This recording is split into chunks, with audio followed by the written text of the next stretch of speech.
Hello guys, welcome to 5th generation Hobby Shop and welcome to another review and testing.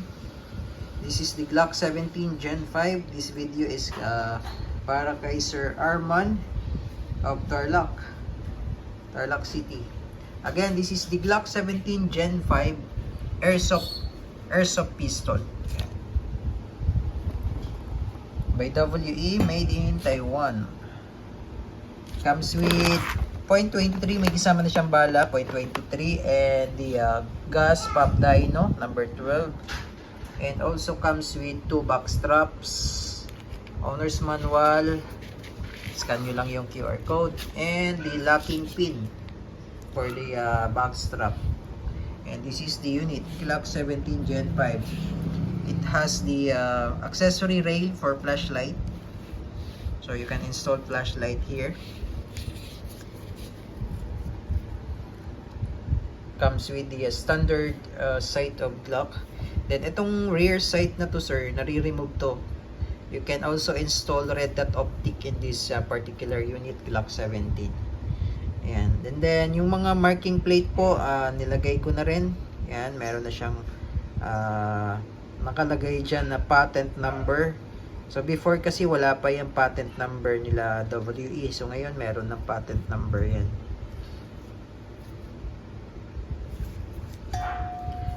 And then before yung previous batch nila, ito wala pa itong marking plate ng na Glock. Before kasi WE ang nakalagay diyan. Ngayon meron na. Sa slide wala po siyang markings, no, plain.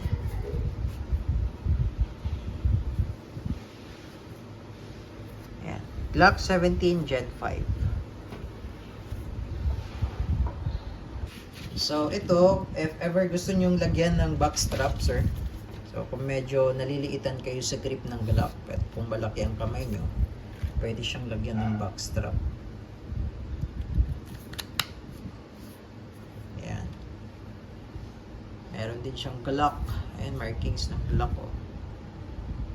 sa backstrap. So you can install the locking pin. Itong mahaba, extra lang po yan. Ayan, mas mataba kapag may backstrap. Yung magazine niya po is 24 plus 1. So this is 25 rounder capacity. Lagyan na natin ng oil and ayan, para siyang yung nakalagay dito is 16. Ito kasi yung sa totoong Glock, ganito siya ang design, pero yung mga parang mga butas-butas na yan, sa totoong Glock kasi yan yung indicator kung ilang bala na nalo-load kasi double stack sa Glock eh. So ito sa airsoft, ano lang siya, design lang yan. Yan, design. So 16 yan, mas maganda 16 lang din yung ilalagay mo na bala. Kasi 24 kasi to, para yung spring lang, hindi siya compress. Pag puno kasi palagi yung spring yan. Yan, lagi siyang nakababa. Lalambot yan. So lagyan lang natin ng bala.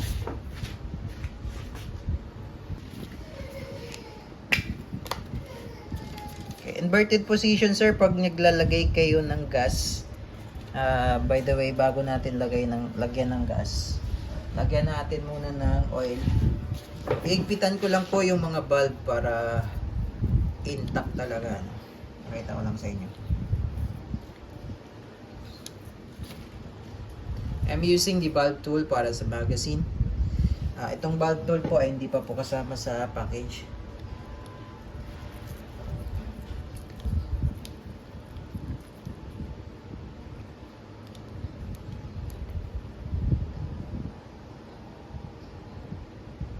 Yan.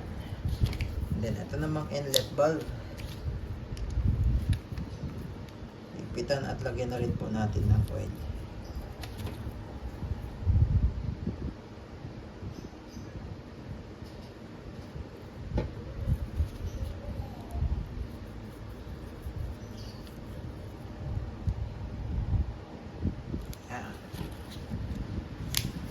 Okay, and then load tayo ng BBs.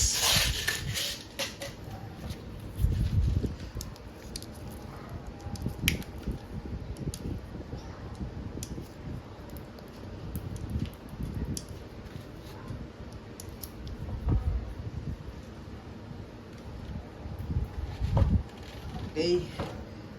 8 rounds. Then load tayo ng gas. Inverted position po, upside down. Nozzle, inlet valve, then press. 3 to 5 seconds. Ayan. Then normally, lumalamig po ang magazine. Kapag continuous ang gamit, normally lumalamig po. Pahinga nyo lang po bago nyo siya gamitin ulit. Pag malamig na malamig talaga yung magazine, pahinga lang muna. Okay? And then now, ito naman, babaklasin natin sir, lalagyan natin ng oil yung slide. So kung babaklasin nyo po, kailangan walang magazine. Kailangan walang magazine po, remove the magazine and then kasan nyo isang beses. And then itong disassembly latch, ayan magkabilaan po yan. Sabay pong ibababa. Hold, then tulak mo lang yung slide. Ayan. So ngayon lalagyan natin ito ng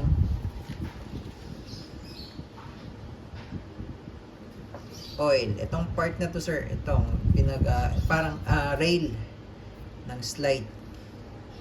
Kailangan smooth po kasi kailangan meron tong lubricant.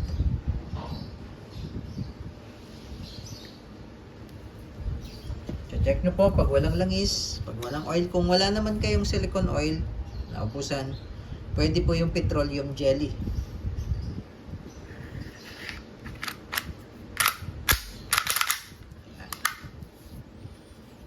Okay. Testing.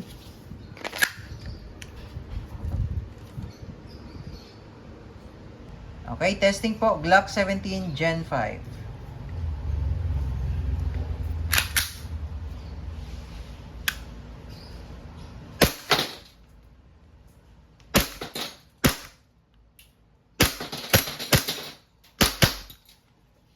Open slide pag wala ng bala. Open slide, then release the magazine. All back, release. Hammer down. All goods na po tayo sir. Glock 17 Gen 5 by WE Airsoft Pistol.